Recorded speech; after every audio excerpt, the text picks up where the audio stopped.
E priti entin shtetëror të statistikës të publikoj inflacionin për prilin që arriti 5.7%, ndërsa te ushqimet është 8%. Tani do të presë raportin e ri të inspektorëve të tregut që do të tregojnë nëse ka nevojë për masa për stabilizimin e çmimeve të ushqimeve. Ministri i Ekonomisë Besar Durmishi thotë se tani nuk ka sjellje deviante nga tregtarët me rritje të marzheve, ndërsa çmimet e ushqimeve rriten sepse produktet i importojmë.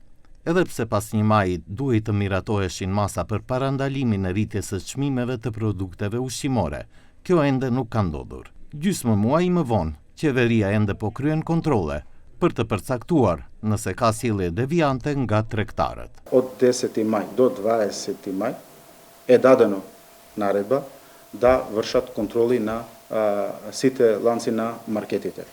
Од она што неофицијално, пошто помина 4 дена во текот на контролите што ги прават, неофицијално сум информиран дека има одредено намалување кај цените кај овошето и зеленчукот, овие денови што се прават контролите.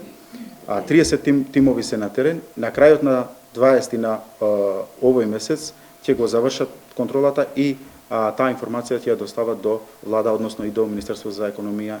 Durmishi thot se nëse nuk do të ndodhte lufta në lindjen e mesme, inflacioni do të ishte 2%.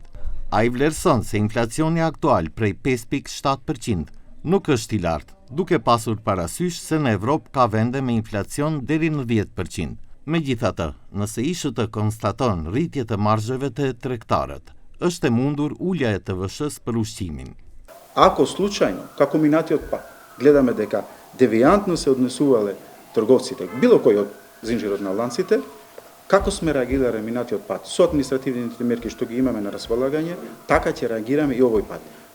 Кажав минатиот пат дека маржите се намалени во трговците и во производителите и во дистрибутерите. Не е многу намалувањето, но и оние преземале некој товар да им излезат на пресрет на граѓаните. Edhe pse shporta mesatare e konsumit qeveritare ishte paralajmëruar që nga prilli i vitit të kaluar, Durmishi thotë se tani është në përfundim. Afati për miratimin e saj është 30 qershori.